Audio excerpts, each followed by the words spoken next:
This is my 56th video on my work with OO gauge. See part 1 of this series for my reasons for getting into OO gauge when I already had a lot invested in working in N gauge and I didn't really have space available for a large, fully operational OO gauge layout. Also see my lengthy series on my N gauge railway modelling for smaller and more complex scenery and smaller scale trains running. This part is the 30th, dealing with my third layout made using mainly Hornby EZ Track. See the prior video, part 27, for my reasons for wanting to try a Hornby EZ Track layout when I already had an OO gauge layout using Bachmann EZ Track. In this part I'll be making platform kiosks for the station on my Hornby layout from the Dapol, previously Airfix plastic kit C018, and tweaking a Bachmann Scenecraft Café just a bit and placing it on my Hornby layout.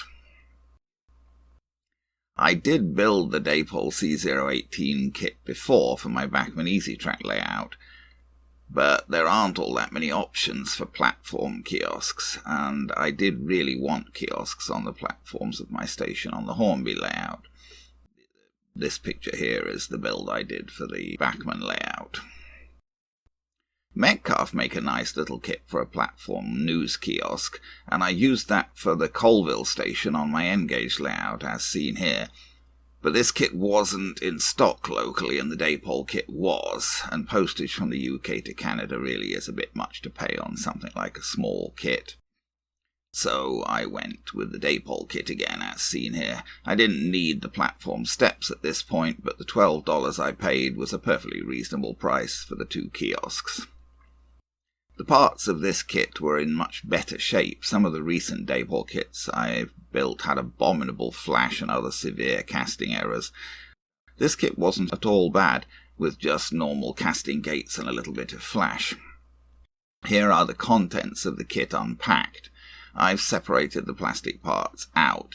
Kiosk 1 at bottom right, Kiosk 2 at bottom left, and the steps, which I won't be using now, at top left. The kit also comes with a printed paper sheet for kiosk names and window displays, etc., just plain paper, not decals, and a sheet of instructions, mainly in the form of diagrams with a couple of verbal hints. I started with Kiosk 1. This is designed to be a slightly larger kiosk with serving counters on both sides, so it would really only be suitable for an island platform, or at least quite a wide platform. On the station on my Hornby layout, I only have side platforms of standard width, so I really needed to adapt this kiosk to make it fit. I thought I would cut off one side, making that the back and cutting it off just behind the doorway, and then I would make a new back wall for the kiosk from plastic sheet. So I started by marking my cut-off point on the side wall with the doorway, and cutting with a sharp knife. This kit was made from slightly softer, soapy styrene rather than the more hard and brittle type, so cutting it with a knife was fairly easy. Having cut off part of the side wall with the doorway, I marked and cut the same amount from the other side wall. Then I used those cut-off side walls to mark the position on the roof, and cut that, cutting off what would be the back, the way I was now making it. At the left are the parts I'll not be using, the pieces I've cut off from the side walls, the roof and the roof surrounds, and the wall and roof surround that would have gone beyond my cut-off line. The parts I will be using are on the right, together with a plastic sheet to make the back wall. I used some ratio roof sheeting for this, as it was the only fairly thick styrene sheeting that I had on hand. I started the assembly by gluing the side wall with the door opening onto the roof lined up with the cut-off back. Then the front wall and the other side wall were glued to the roof. It took a bit of forcing to get everything to join up reasonably neatly. Next I placed that assembly on my plastic sheet to mark out the size for the back wall. I firmed up the marking of my back wall, leaning towards making it a little oversized, as then I could adjust it down to a good fit. I cut out the back wall with multiple passes of my knife. A little shaving and sanding with an emery board brought my back wall down to a good fit with the kiosk, and I glued it in place. Finally, for this kiosk, the roof surrounds were glued on top of the roof, and the door was fitted into the doorway. The other kiosk was assembled straightforwardly without any modification by gluing the walls to the roof. It's not easy to persuade the walls to all join up properly, but I did my best. Then the door was glued in place on that kiosk also. I did consider leaving the doors off at this point so that I could easily paint them a different colour, but I decided to just have the doors the same colour as the rest of the kiosk walls. At this point, a little Bachmann Scenecraft Café that I'd bought on eBay came in the post, and it certainly was little. As you can see here, the café is smaller than either of the platform kiosks. I was a bit disappointed to receive the version of this café with the blue sign and door. All of the pictures in the listing from which I bought this showed the version with the green sign and green door, and I really prefer the green sign. I did consider printing a version of the green sign and sticking it onto my model, but then I'd really have needed to paint the door to match, which would have been fiddly, so I decided to live with the blue version. There were, however, a number of things on the model that I did want to change. I knew from the pictures in the listing that this model came with a luncheon vouchers sign on the window of the door. It's tiny, I know, but I didn't want it as luncheon vouchers weren't introduced until 1946 and I'm modelling the 1930s. There were also a couple of places where I thought the finish of the model could usefully be touched up a bit. I didn't like the fact that the inside of the waste bin showed strongly white just because of the material from which the model was made.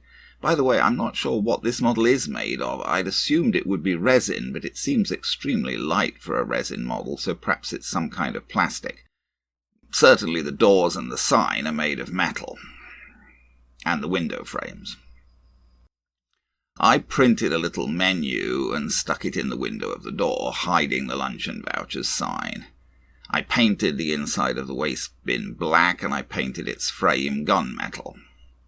I thought the painting of the vending machine on the side wall looked awkward.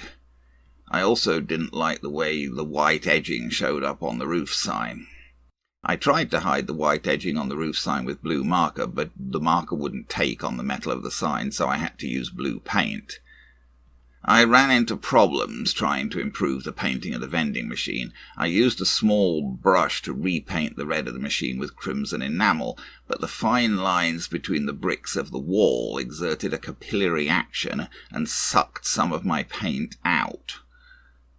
I did my best to clean the wall up with mineral spirits on a brush and Q-tips, but I still got some red staining on the wall where I didn't want it. Still, my cleaning was good enough that it wasn't very obvious.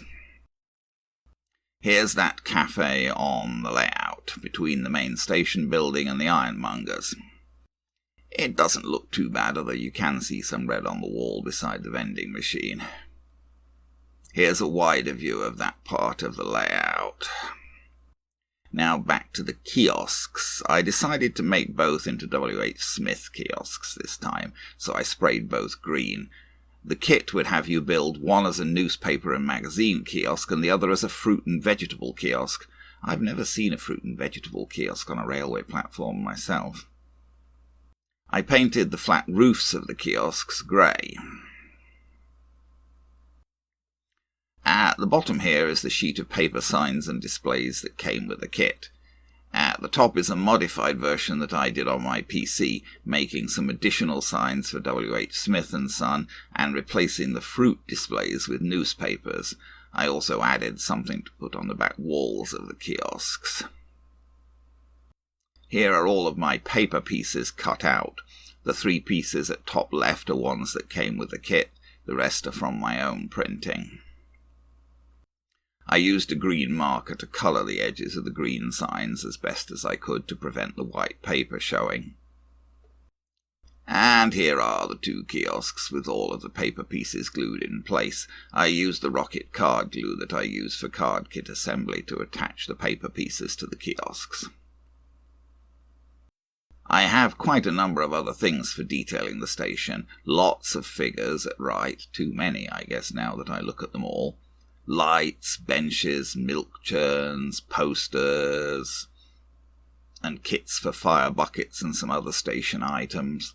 I'll need to assemble and paint the little kits, and then I can really try and put all of the details onto the station. But for now, I just put the kiosks temporarily in place. I put the small kiosk on the near platform where it will mostly be seen from the back, but here I photographed it from the end of the layout.